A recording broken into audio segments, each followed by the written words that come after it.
오늘은 누가복음 10장 25절로부터 나오는 선한 사마리아인의 이야기를 좀 드리고자 합니다. 25절에 이렇게 시작됩니다. 어떤 율법 교사가 일어나 예수를 시험하여 이르되, 율법 교사가 예수님에게 이제 질문합니다. 율법 교사란 백성들에게 하나님의 율법을 가르치는 종교 지도자인 것입니다.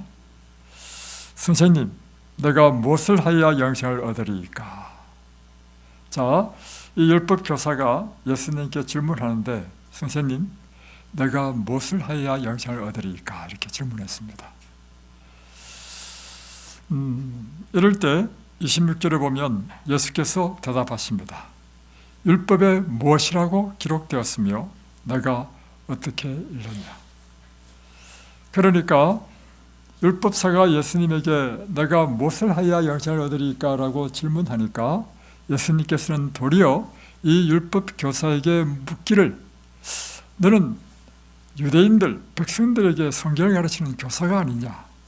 누구보다도 성경을 잘 아는 사람이 아니냐? 너는 이 성경에서 어떻게 하면 영생을 얻는다고 너는 이해하느냐? 이렇게 물은 것입니다.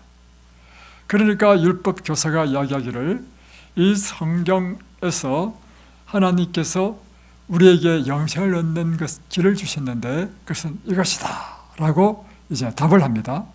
그 답이 27절에 나옵니다. 내 마음을 다하며 목숨을 다하며 힘을 다하며 뜻을 다하여 주 너희 하나님을 사랑하고 또한 내 이웃을 내 자신같이 사랑하라 하였나이다. 자, 여러분 성경을 잘 연구해야 됩니다. 이제 율법 교사가 영생을 얻기 위하여 무엇을 하여야 영생을 얻습니까? 라고 할 때 예수님께서 말씀하시기를, 성경의 율법이라는 것은 성경을 이야기하는 거예요. 성경, 율법에 무엇이라고 기록했느냐? 그리고 내가 어떻게 읽느냐? 이 말은 무슨 뜻이냐면, 하나님께서 주신 이 성경책, 물론 예수님 당시에는 신약 성경이 없었습니다. 구약 성경에서 너는, 그러니까 이 구약 성경이 곧 우리에게 뭘 주는 책이라는 것입니까? 영생의 길을 가르쳐 주는 것이 성경이라는 것입니다. 그러므로 이 성경이 우리에게 영생의 길을 가르쳐 주고 있는데, 내가 이스라엘의 선생으로서 백성들에게 율법을 가르치고 있지 않느냐? 이 율법에는 어떻게 하면 영생을 얻는다고 하느냐? 이렇게 되물은 것입니다. 그러니까 이 구약 성경, 작게는 모세오경이고 크게는 구약 성경 전체를 말합니다. 이 율법을 한마디로, 율법을 우리에게 영생을 주는 책인데 한마디로 딱 추격하면 무엇이라고요? 이 성경은요, 한마디로 딱 추격하면 사랑입니다. 우리에게 영생을 주는 것이 무엇이라고요? 사랑인 것입니다. 이 사랑이 보다 좀 더 자세하게 설명하면 이 성경이 말하는 것은 두 가지로 딱 정리될 수 있다. 하나는 하나님을 내 마음과 힘과 뜻과 목숨을 다하여 하나님을 사랑하고, 두 번째는 내 이웃을 내 몸처럼 사랑하라. 이것이 성경 전체 가르침이고, 이렇게 하면 내가 영생을 얻는다는 것입니다. 자, 이걸 10가지로 쫙 풀어야 하면 무엇이 되느냐면 십계명이 되는 것입니다. 첫 번째부터 네 번째 계명은 우리가 하나님을 어떻게 사랑하는지를 나타내고, 다섯 번째부터 10번째 계명은 내 이웃을 어떻게 내 몸처럼 사랑하는지를 가르쳐 주는 것입니다. 그래서 이걸 보다 더 자세하게 푸는 것이 뭐냐면 구약성경 전체입니다. 아시겠습니까? 자, 성경은 우리에게 뭘 준다고요? 영생을 준다. 영생을 주는 이 성경은 보다 더 함축시키면 십계명으로 정리될 수 있다. 십계명을 더 쫙 함축시키면 첫 번째부터 네 번째 계명은 우리가 하나님을 어떻게 사랑하는지에 대한 것이고, 다섯 번째부터 10번째 계명은 우리가 우리의 이웃을 어떻게 사랑하는지에 대해서 이야기해 준 것이다. 이것을 보다 더 하나로 쫙 줄이면, 한마디로 표현하면 성경은 우리에게 사랑하라는 것입니다. 여러분의 영생을 주는 것은요, 하나님의 사랑이 여러분에게 영생을 주는 것입니다. 하나님의 영생을 얻는 사람은요, 하나님의 사랑을 받고 그 사랑으로 우리 이 세상에서 여러분의 이웃들을 그처럼 사랑하는 사람이 영생을 받는다는 것입니다. 얻는다는 것입니다. 아시겠습니까? 그러니까 이제 이 율법서가, 그러니까 예수님께서 내 말이 옳다, 내가 제대로 알았다 칭찬했죠. 그리고는 내가 이 말대로 행하라 이렇게 했습니다. 그러니까 이 율법서가 다시 묻습니다. 하나님을 내 힘을 다하여 목숨을 다하여 사랑하는 것은 내가 알겠는데 내 이웃을 내 몸처럼 사랑하라는 것에 대해서는 내 이웃이 누구냐 이거야. 내가 누구를 사랑해야 되냐고 이렇게 묻는 것입니다. 내가 내 몸처럼 사랑해야 될 이웃은 누굽니까? 그 당시에 유대 지도자들은 내가 내 몸처럼 사랑해야 될 이 이웃은요, 자기 동족을 이야기했습니다. 내가 유대인이니까 유대인, 그리고 하나님을 믿는 백성들, 그것이 그들의 이웃의 개념이었습니다. 그러므로 이방인들, 사마리아인들이나 이방인들은 아예 구원을 받지 못하는 사람으로 생각했고 그들을 자기의 이웃이라고 생각하지 않았습니다. 그 말은 그 사람들에 대해서는 내 몸처럼 사랑해야 된다는 계명에 적용되지 않는다 생각했단 말이에요. 그래서 그런 생각을 가지고 예수님께 질문했는데 예수님께서 한 가지 이야기를 하는데 이 이야기는 그 당시 이 율법사에게는 아주 충격적인 이야기였습니다. 자, 그 이야기가 30절부터 나옵니다. 예수께서 대답하시되 어떤 사람이 예루살렘에서 여리고로 내려가다가 강도를 만났다. 자, 그런데 이 강도가 그 사람을 옷을 벗기고 때려서 그만 죽은 것을 버리고 갔다. 자, 이건 실제적으로 그 당시에 있었던 사건으로 이해합니다. 그 있었던 사건을 가지고 예수님께서 말씀하시는데 이것이 실제적으로 있었던 사건이든지 아니면 비유로 말씀하시든지 교훈은 똑같습니다. 자, 예루살렘은 하나님의 성전이 있는 곳이죠. 이 예루살렘은 해발 760m에 있는 아주 높은 지역입니다. 지금 이든밸리는 해발 얼마죠? 600m입니다. 여기보다 더 높이 있는 것이 예루살렘입니다. 그리고 여리고는요, 반대로 해발보다 더 낮은 마이너스 250m입니다. 그러니까 바다 수면보다도 더 250m 낮은 지역에 있는 것이 여리고야. 그러니까 예루살렘으로부터 여리고에 내려갔다는 의미는 이 차이가 1000m에 1000m 엄청 차이 나는 것이죠. 그러니까 계속 내리막길이겠죠.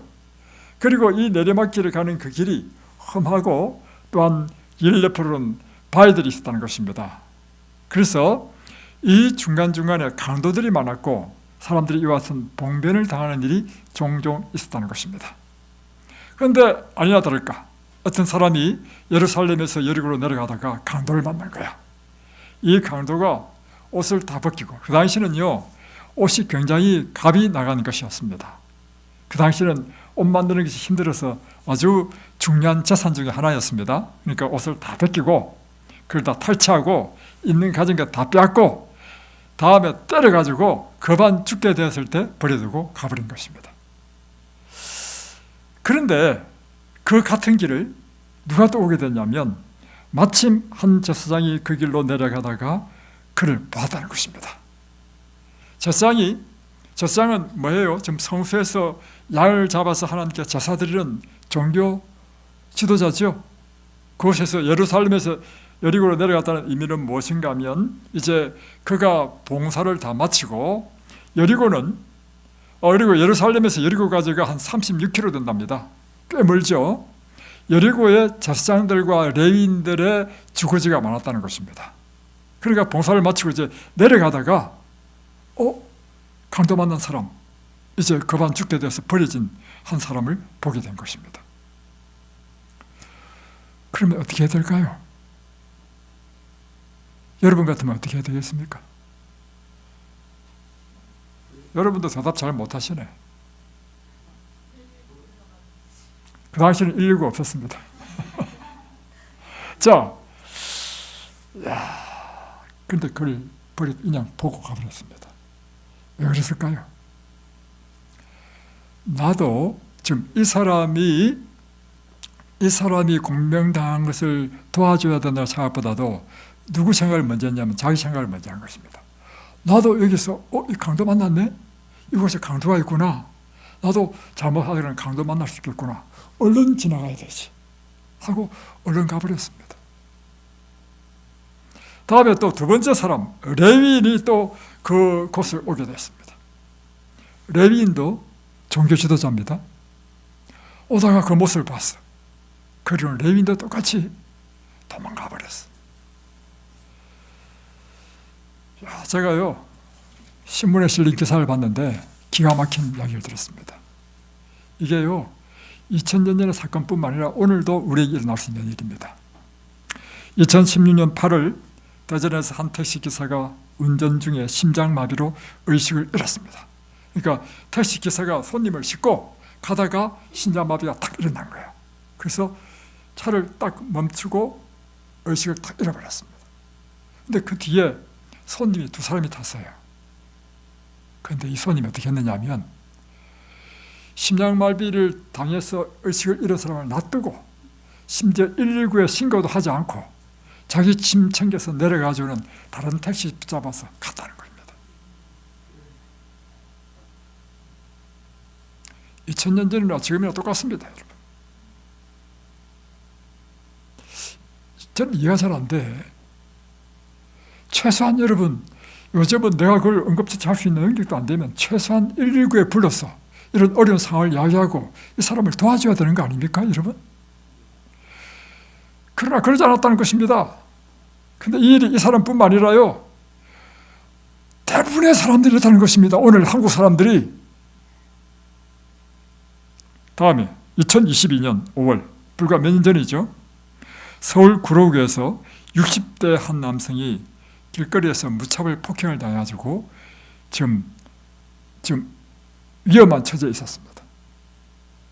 그런데 이 것을요 몇 사람이 지나갔냐면 54명이 지나가면서 그걸 봤어요. 54명 중에서 한 명도 119에 신고를 하지 않았다는 것입니다. 내가 그거를 감당 못하죠. 여러분도 사실 감당 못할 거 아닙니까? 여러분이 어떻게 그걸 처리할 수 있는 능력이 있습니까? 그러면 최소한 일은 무엇을 해야 됩니까? 119에 신고라도 해야죠. 한 명도 신고하지 않았다는 것입니다. 그것이 CCTV에 다 잡혔어. 그 CCTV에서 지나간 사람들 카운트 다 했어. 54명이야. 결국에는 이 사람이 죽었습니다. 누가 때렸느냐? 40대 중국 사람이 구로구에는 그 공단이 많잖아요. 때려 죽였다는 것입니다. 체포됐어.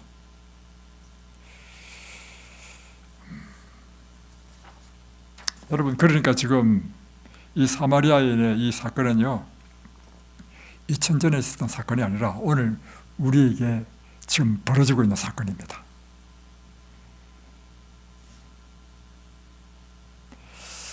이제 세 번째로 한 사마리아인이 이제 여행길로, 그는 목적지가 있는 사람입니다. 어디를 가기 위해서 가다가 이 사람도 이 강도 만난 사람을 보게 됐어. 그런데 뭐라고 표현하냐면 보세요. 이렇게 표현되었습니다. 어떤 사마리아 사람은 여행하는 중 거기 이르러 그를 보고 불쌍히 여겨 가까이 가서 기름과 포도주를 그 상처에 붓고 싸매고. 자, 이 사람은 목적지가 있는 것이고 지금 급한 사람이야. 사업차로, 오늘날로 표현하면 사업차로 이제 운전하고 가다가 지금 사실은 이제 이 사람 이제 오늘날 버전으로 옮기겠습니다. 그리고 이 사람 사반차니까 차도 어떤 차겠습니까? 고급차야. 뭐 제네시스든지 아니면 BMW든지 그게 아니라도 좋아요. 딱 타고 가다가 보니까 한 사람이 쓰러져 있어. 이 사람이 어떻게 했냐면 가서 포도주를 붓고 기름을 싸고 다음에 싸맸다. 상처를 싸매기 위해서는 이 사람이 뭐 이런 경우를 위해서 붕대를 가져왔겠습니까? 없었겠죠. 그러면 그 당시 방법은요 자기 옷을 찢는 것입니다. 찢어가지고 감싸줬다는 것입니다. 그리고 자기 짐승에 태워가지고 주먹까지 갔다는 것입니다. 오늘날로 버전을 이야기한다면 상처 나가지고 막 지저분한 사람, 이 사람을 자기 차에 태운다는 걸 뭘 의미하죠? 차 시트에 피가 묻을 수도 있는 거 아니겠습니까? 그런 것을 감수하고 태워가지고 이 사람이 드라이브 해주면, 이건 주막이지만 주막이 아니라 바로 병원으로 가면 되죠. 병원으로, 병원 응급실로 데려갔다 이야기입니다. 그리고는 이 선한 사마리아인은요, 그 당시엔 주막입니다. 주막에 가지고 밤새도록 이 사람을 돌봐주었다는 것입니다. 그리고 그 이튿날, 이 원어를 보면 이튿날 새벽이라 했습니다. 그러니까 이 사람은 지금 사업차로 어디를 가야 되는 것이기 때문에 이튿날 일찍 가야 돼. 이튿날 자기가 가기지만 이 사람을 위해서 지난 밤 또는 밤새면서 그를 간호해줬고, 이튿날 일찍 가기 전에 주막 주인을 불러가지고 2데나리온을 줬다는 것입니다. 그리고 내가 다시 올 때까지 이 사람을 좀 잘 돌봐주라. 그 당시 주막집은요, 뭐냐면 잠도 자고 먹는 것도 해결해주는, 숙식이 해결되는 곳이었습니다. 그리고 제가 주석을 찾아보니까 그 당시에 이런 여관, 주막은 하루에 그 비용이 얼마냐면 32분의 1 데나리온입니다. 그러면 2데나리온을 줬다는 것은 뭐냐면 2달치에, 쉽게 표현하면 2달치에 이 주막에 먹고 자고 하는 걸 해결할 수 있는 비용을 다 줬다는 것입니다. 그리고는 하는 이야기가 뭐냐면, 내가 다시 돌아와서 혹시 부비가 더 들면 내가 나머지 다 내주겠다 했다는 것입니다. 이야기를 하면서 예수님께서 자기가 질문한 율법사에게 물었습니다.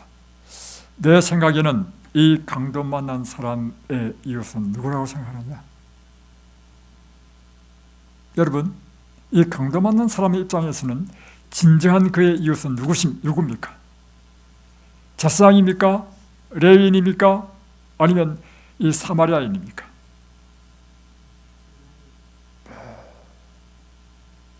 그러면서 하시는 이야기가 뭐냐면, 그러니까 이제 이 율법사 대답하는 거예요. 사마리아인입니다라고 대답을 안 해.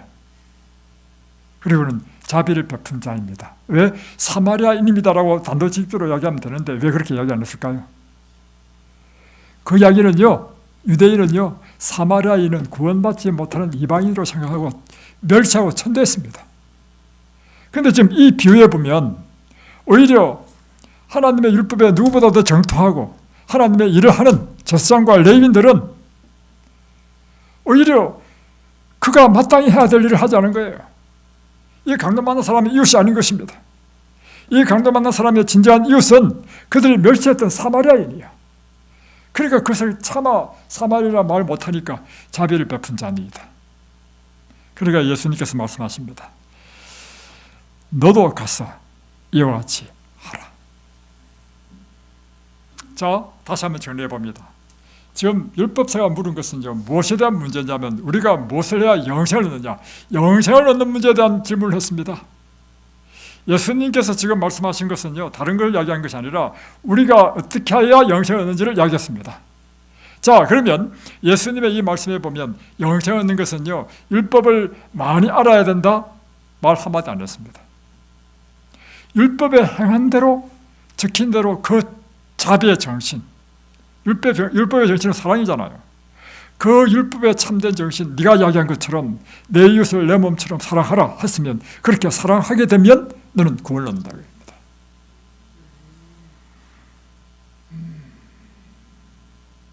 오늘 이것이 예수님께서 하신 말씀입니다. 오늘 이것은 우리에게도 하는 말씀입니다. 우리가 구원을 얻는 것은요, 종교적인 열심, 그래서 날마다 교회 가지고요, 예배드리고 새벽기도 하고 미사하고, 그게 우리를 구원해 주지 않는다는 것입니다. 좀 충격적이지만 예수님 말씀이니까 여러분, 저를 저에게 비난하지 마시고 하나님 말씀을 들으십시오. 또 이것은요, 여러분의 직분이 무엇이냐, 그것이 여러분 구원과 관계없다는 것입니다.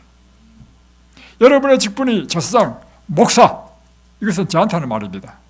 여러분 직분이 레인, 장로, 그것이 여러분의 구원을 책임지지 않는다는 것입니다. 여러분, 구원은 무엇으로 온다는 것입니까?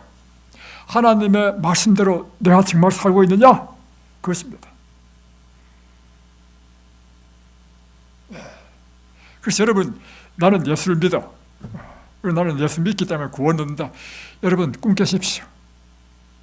말로만 그렇게 하면서요 억만진창으로 살고 다른 사람에 대한 자비 없고, 이 사람들처럼 이 사람의 아픔은 아랑곳 없어. 지금 왜 젖산과 레위는 피해갔습니까? 그들의 아픔이 나에게는 느껴지지 않는 거예요. 나에게는 그들의 아픔은 네 거야. 지금 나한테는 뭐가 더 중요해요? 그 사람의 아픔보다는 내가 더 중요해.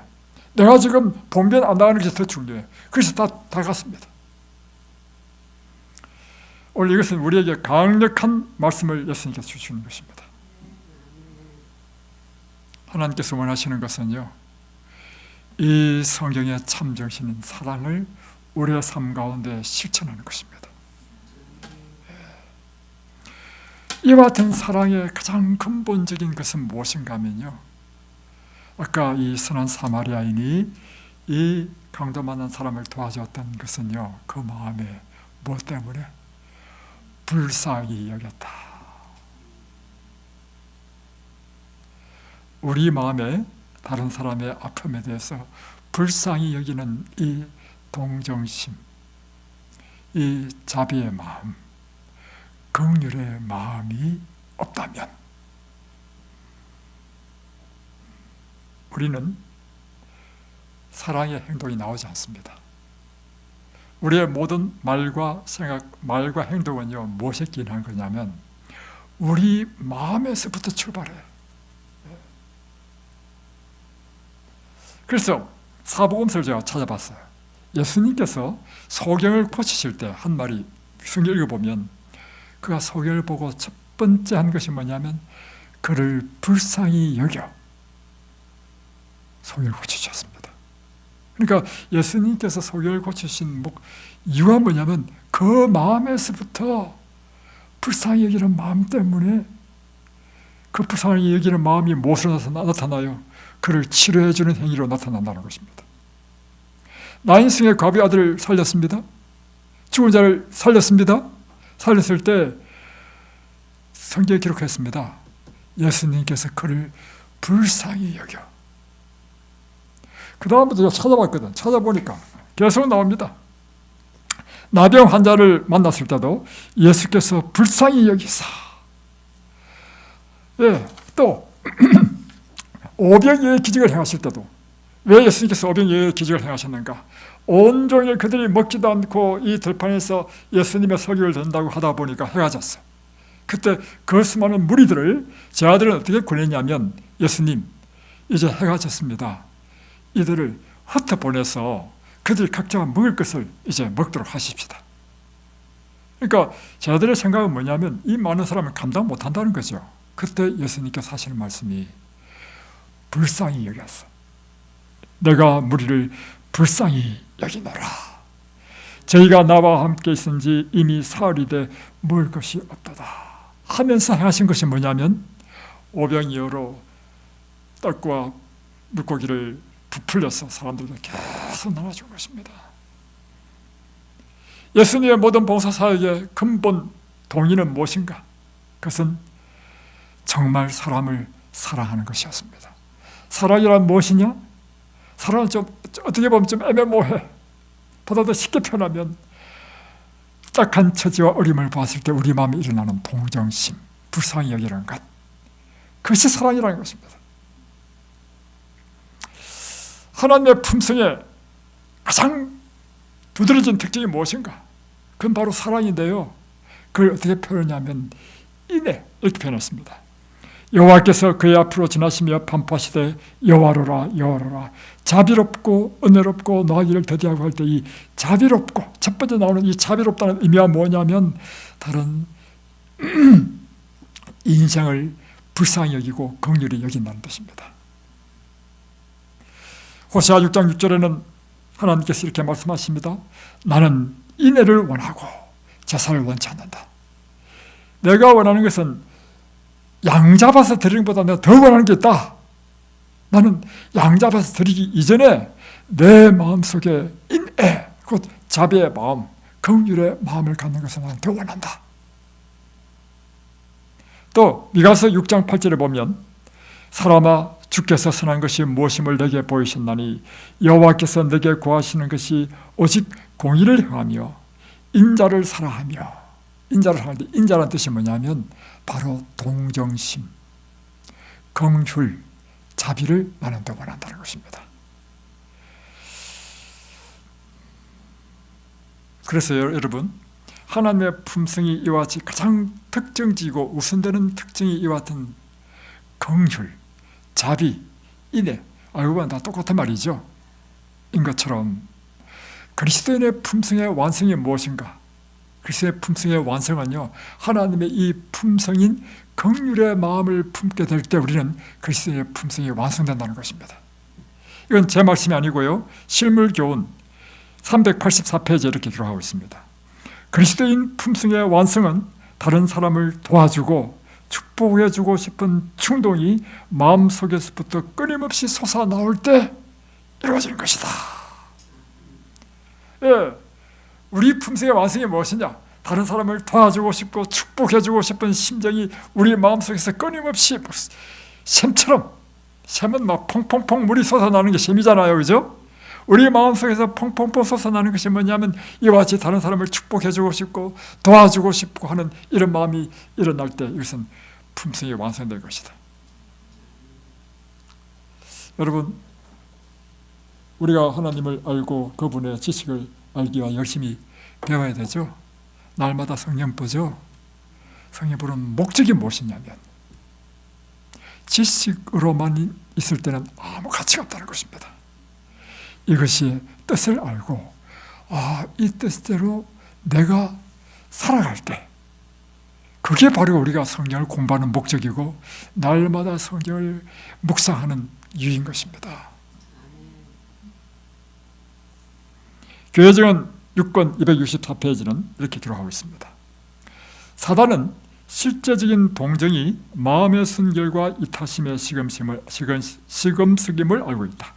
그러니까 그 사람의 마음이 정말 순결하고 이타적인 것이다 하는 것은 무엇으로 알 수 있냐면 그 마음의 동정심으로 알 수 있다는 것입니다. 사단은 그래서 타인의 필요에 대하여 우리의 마음의 문을 닫도록 할 수 있는 모든 노력을 다한다. 다시 말하면 사단은 우리에게 다른 사람을 동정하지 못하도록 우리 마음의 문을 닫도록 한다는 것입니다. 누가요? 사단이. 그는 이런 식으로 누구를 망가뜨렸냐면 유다를 망가뜨렸다. 유다는 끊임없이 자신의 이익을 추구한 사람이었다. 그래서 가룟 유다가 멸망했다는 것입니다. 그리스도께서 위하여 생명을 바치신 사람들을 향한 진정한, 그리스도께서 위하여 생명을 바친 사람이라는 의미는 뭐냐면 예수님은 누구를 위해서 생명을 바치셨죠? 예, 죄인들을 위해서, 이 세상에 하나님을 알지 못하는 수많은 사람들을 위해서 그들을 구원하기 위하여 자신의 생명을 바쳤죠. 예.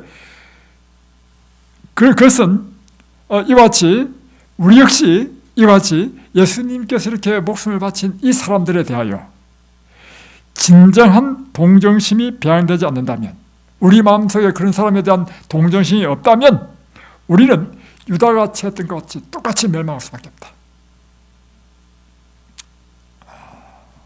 참 강력한 말씀이죠. 정말 사실은요, 이 말씀을 준비하면서 저 자신도 많이 회개하고 또 묵상했습니다. 이게 여러분에게 담대하게 하겠지만요, 이 말씀은 또 누구한테 하는 말씀입니까? 저한테 하는 말씀이라. 7호봉사 163페이지는 인간에 대한 인간의 몰인정이 우리에게 있는 가장 큰 죄이다. 정말 끔찍하죠. 가장 큰 죄는 무엇인가? 인간에 대한 몰인정이라는 것입니다. 우리에게는 그리스도와 같은 동정심이 필요하다.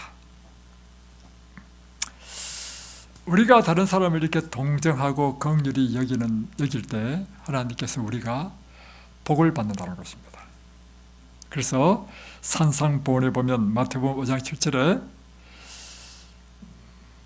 긍휼히 여기는 자는 복이 있나니 저희가 긍휼히 여김을 받을 것이다. 자, 다시 한 번 더, 우리가 다른 사람을 불쌍히 여기고 그 사람의 처지와 딱한 형편을 돕기 위하여 이와 같이 친절과 사랑의 봉사를 하는 것, 이것이 사실은 긍휼히 여기는 것입니다. 그래서 여러분, 긍휼히 여긴다는 것이요, 내 마음속으로만 참 안됐다, 불쌍하다, 이거는요 여러분 아무 가치 없는 것입니다. 이것이 우리의 동기가 되어가지고 무엇을 이어져야 되느냐 하면 행동으로 직접적으로 그 사람을 위하여 내가 무엇인가를 도와주고, 이럴 때 이것이 참된 긍휼히 여기는 자가 되는 것입니다. 그죠? 그럴 때 이 사람이 복이 있는데, 왜냐하면 하나님께서 이런 사람에게 하나님께서 그를 불쌍히 여기신다는 것입니다. 자, 다시 한 번 더 정리해 보겠습니다. 우리가 다른 사람의 어려움과 딱한 처지를 볼 때 우리 마음속에 동정심이 일어나고, 그래서 그를 돕기 위하여 이렇게 봉사하는 사람은 복이 있다. 왜냐하면 하나님께서는 그런 사람을 긍휼히 여기신다. 이 말은 뭐냐면 하나님께서는 그 사람을 위해서 실제적으로 뭐 하신다는 거예요? 돕는다는 것입니다. 그래서 복을 받는다는 것입니다. 자, 어떻게 도우시는가? 성경에 보면요, 이사야 58장에 보면 분명히 나와 있습니다. 이사야 58장 7절 9절, 또 줄인 자에게 내 식물을 나눠주며 유라는 빈민을 내 집에 들이며 벗은 자를 보면 입히며 또 내 골육을 피하여 스스로 숨지 않는 것이 아니겠느냐. 이게 어떤 사람이죠? 줄인 자를 볼 때 줄인 것을 내 식물을 나눠주고, 유라는 빈민을 내 집에 들이고, 벗은 자를 보면 내 옷을 줘서 입히고, 이것이 바로 긍휼히 여기는 사람입니다. 이것이 정말로 선한 사마리아처럼 딱한 처지와 형편을 보았을 때 동정의 마음이 일어나서 그를 돕는 사람, 긍휼히 여기는 사람이죠. 이럴 때 하나님께서 긍휼히 여기신다 했죠. 이사야 58장에 보면 이렇게 하면 8절에 내 빛이 아침같이 비칠 것이며 내 치료가 급속할 것이며,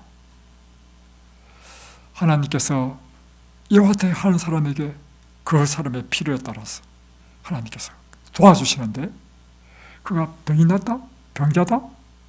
병을 치료해 주시고, 또 내 의가 내 앞에 행하고 여호와의 영광이 내 뒤에 호위하리니 내가 부를 때는 나 여호와가 응답하겠고 내가 부르짖을 때는 말하기를 내가 여기 있다리라.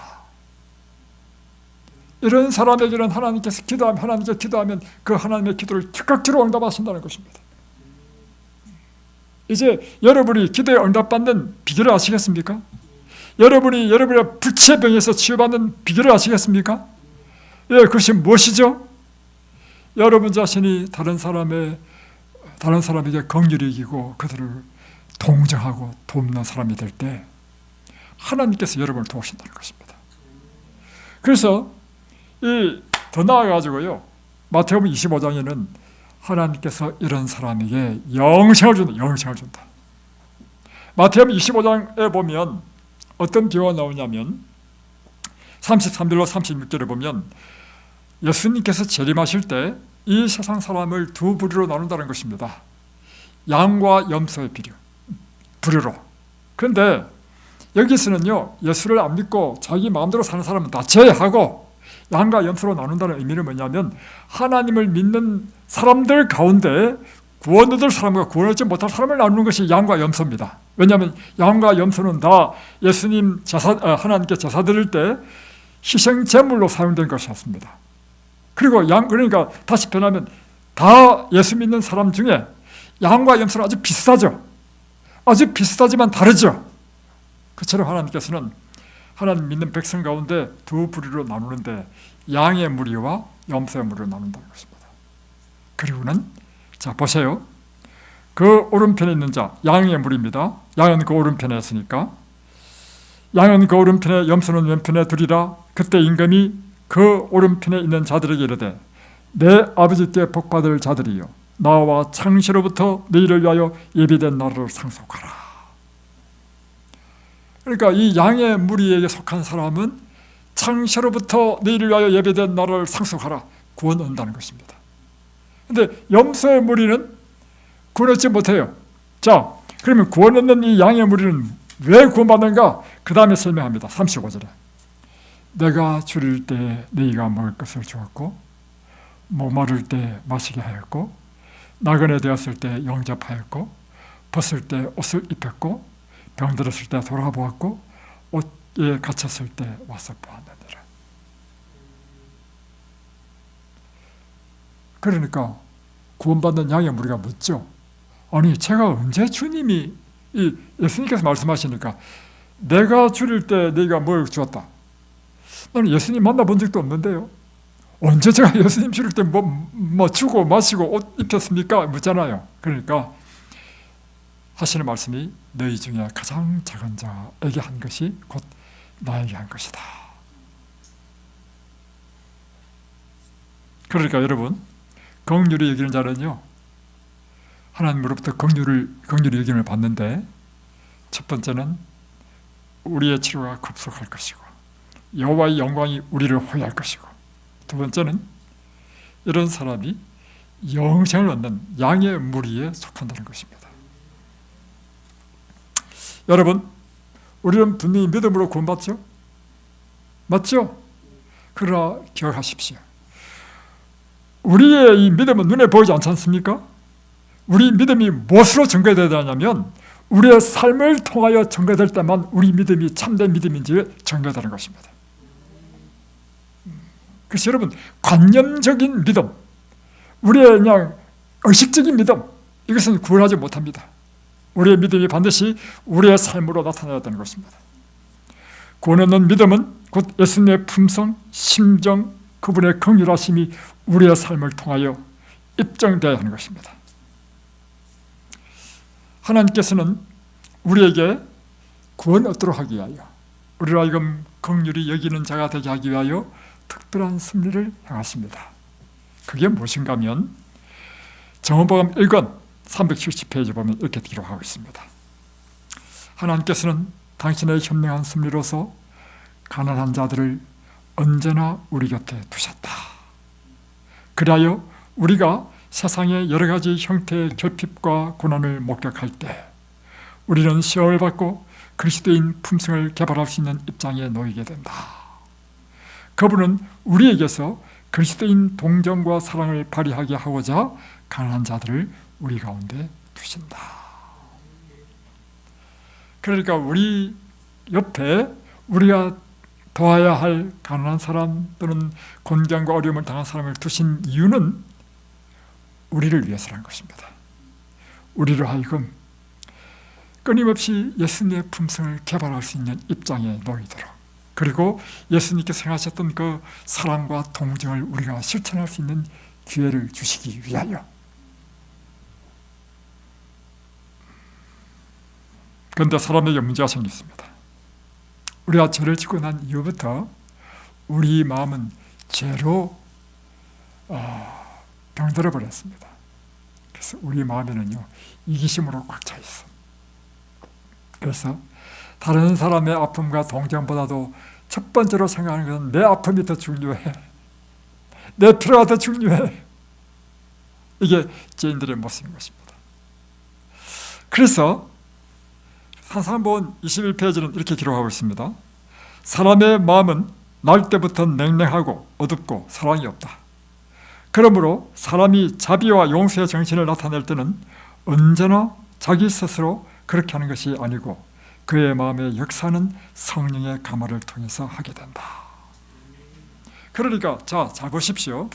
우리는 그래서 죄가 들어오고 난 이후부터 우리는 태어날 때부터 우리 마음은 이기적이고 냉랭하고 어둡다는 것입니다. 우리 마음에 그렇게 동정심이 많지 않아. 동정의 마음은 품을 수 있어. 그러나 그것을 행동으로 행하는 것까지 나가는 데는 어려움을 많이 겪는다는 것입니다. 그래서 그런데도 불구하고 우리가 사랑과 자비와 용서의 정신을 나타내고 다른 사람을 돕는 일을 하게 된다면 이것은 나에게서 온 것이 아니고 우리 마음속에 역사하시는 성령의 역사로 말미암아 일어나는 것이다. 자, 그러니까 우리 마음속에 동정심, 긍휼이라는 것은 우리한테 없다는 것입니다.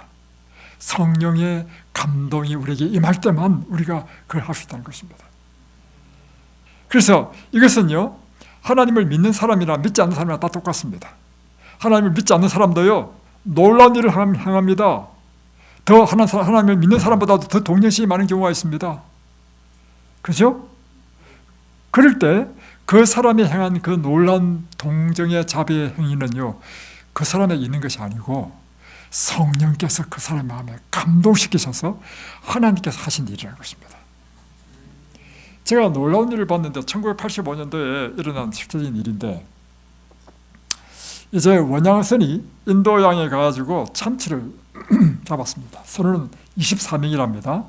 그래가지고 원양선 배 선장 전재용 씨인데요, 이제 멀리 인도양까지 가가지고 참치를 가득 잡았습니다.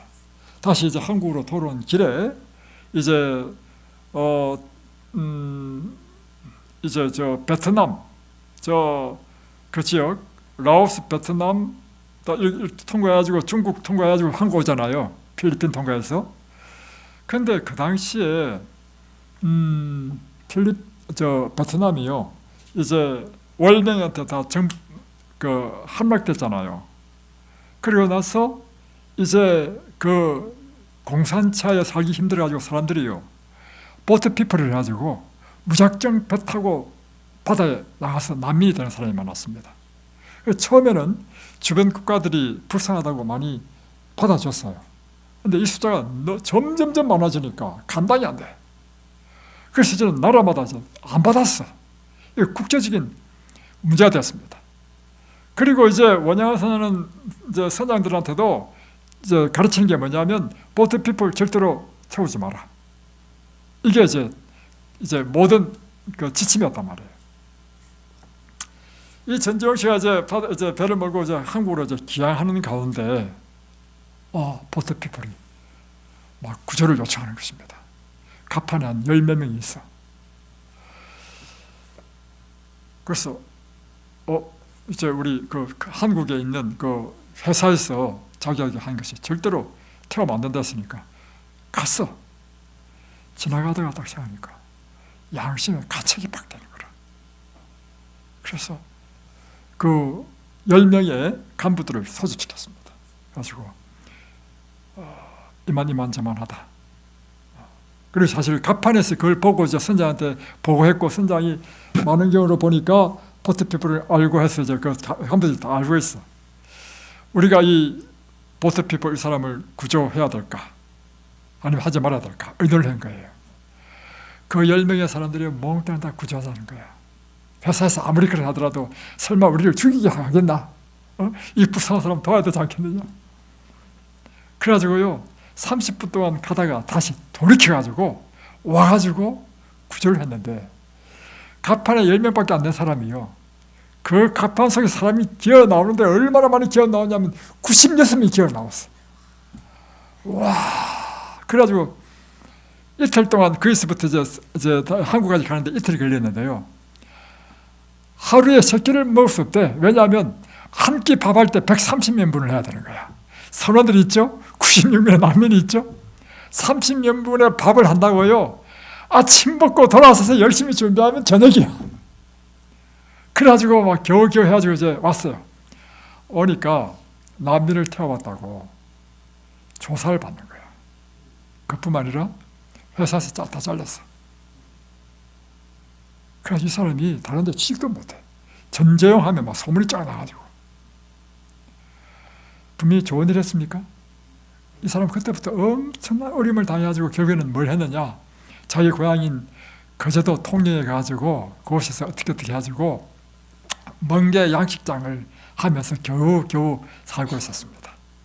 한편 구제받은 난민들은 어떻게 되는가? 결국에는 한국에서 안 받아주니까 프랑스 또 어디 미국 세 나라로 다 난민을 쪼개서 보냈습니다. 그 가운데 미국에 간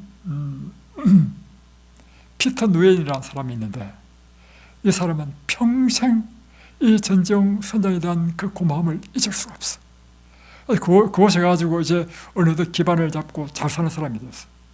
이 사람이요, 매년 한 게 뭐냐면, 매년 자기 이웃을 다 불러가지고 매년 하는 것이 뭐냐면, 내가 구원받은 그 날짜를 기념일로 삼아가지고 이웃 사람들에게 자기 이야기를 또 하는 거야. 그때 이 사람이 사진을 딱 걸어놨어, 자기 집에. 이 사람이 나를 구원해줬다고, 이 사람이 잘 되기를 또 기도하고.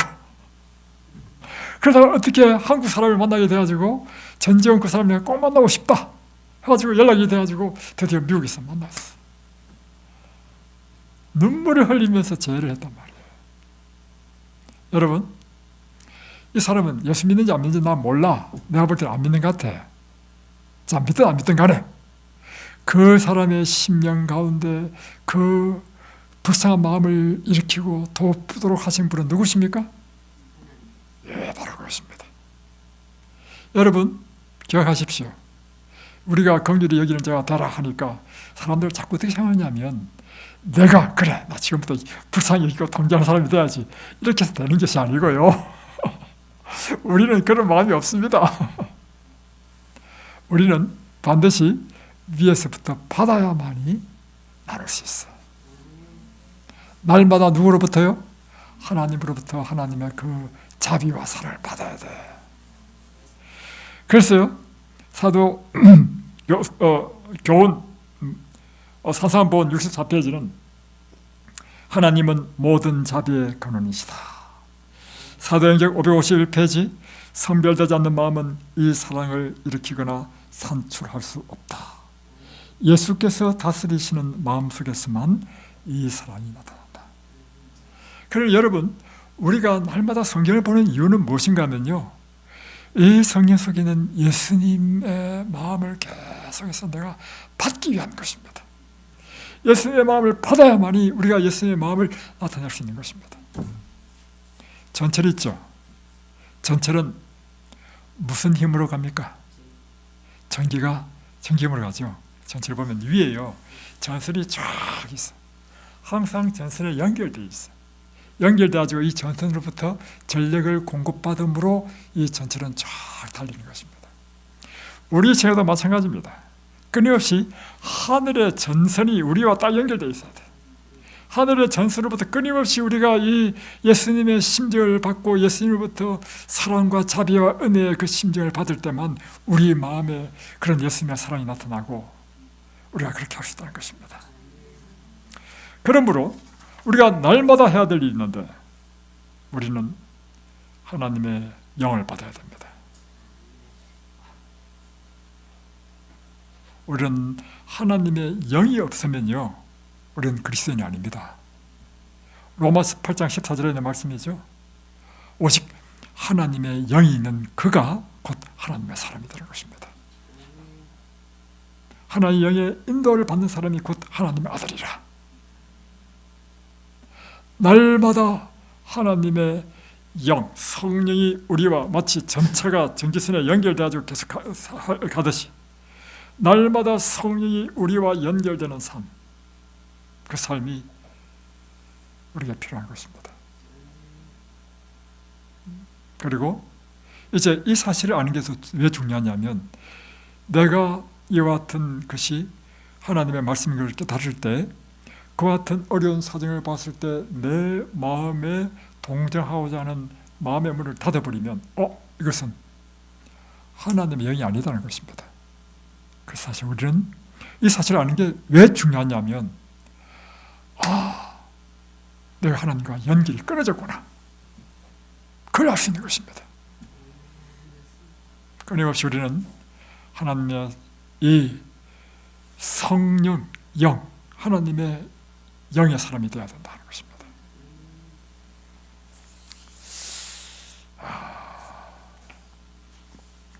하나님께서 인류를 위하여 베푸신 최고의 긍휼은 무엇인가? 그것은요, 십자가의 사랑입니다. 자, 지금부터 하는 것이 제 결론입니다. 시간은 많이 지났지만 이 결론을 반드시 해야 되겠습니다. 예수님께서 병자를 고쳐준다 하더라도요, 그 병자는 끝내 죽었습니다. 이 땅에 태어나는 사람 다 죽잖아요. 예수님께서 오병이의 기적을 행하셔서 떡과 물고기를 주셨다 하더라도 또 때가 지나면 배고픕니다. 그죠? 하나님께서 인류에 베푸신 최고의 긍휼은 무엇인가? 죽을 수밖에 없는 이 죄인을 위하여 십자가에 달려 돌아가셔서 우리로 하여금 영원한 생명을 주시는 그 희생이 우리에게 주시는 최고의 긍휼이요 자비요 사랑인 것입니다. 자, 이야기는 우리에게 무엇을 의미하냐면, 우리가 이 세상의 사람들에 대하여 줄 수 있는 가장 큰 자비와 긍휼과 사랑은 무엇이냐? 물론 우리가 그들의 필요에 따라 쌀도 주고 옷도 주고 또 당면한 것을 위하여 도울 수 있습니다. 그건 당연해야 됩니다. 이건 당연한 것이고, 그것으로 끝나버리면 여러분은 약간의 긍휼을 베푸는 것으로 끝나는 것입니다. 왜냐하면 궁극적으로 우리는 그 사람이 영생을 얻도록 복음을 전해야 되는, 복음을 전해야 돼. 우리가 돕는 건요, 시간 지나면 그 살도 썰어집니다. 다시금 또 살이 필요해. 옷을 준다 하더라도 그 옷도 낡아 다시 필요해. 물론 그것이 큰 도움이 됩니다. 그러나 우리가 줄 수 있는 더 큰 도움은 그들에게 복음을 전해서 그들이 죽을 수밖에 없는 이 운명이 영생을 얻고 하늘에 가게 하는 것입니다. 미국에 우리는 하늘에 가게 될 것입니다. 그 하늘에서 우리가 돕고 우리가 그에게 복음을 전한 사람을 만났을 때 그 사람이 우리에게 이렇게 얘기할 것입니다. 우리를 알아보고, 천국에서 우리 알아보고, 오 형제여, 나는 내가 가장 어려울 때 당신이 나를 찾아왔습니다.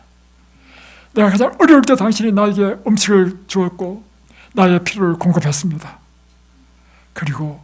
그래서 내가 당신을 신뢰하게 되고 내 마음이 당신을 향해서 마음의 문이 열릴 때 당신은 나에게 예수님을 가르쳐 주셨습니다. 그래서 내가 예수님을 믿고 내가 구원을 얻게 되었습니다. 이런 이야기를 우리가 하늘에서 구원받은 성도들로 하여금 듣게 된다면 우리의 이 땅의 인생은 가장 성공적인 인생이 되는 것입니다. 아멘이십니까? 오늘 여러분, 이 선한 사마리아 이야기는 오늘 우리가 땅에서 어떤 삶을 살아야 되는지 아주 귀중한 교훈을 주셨습니다. 이 말씀으로 우리가 그렇게 살게 되시길 바랍니다. 기도하겠습니다.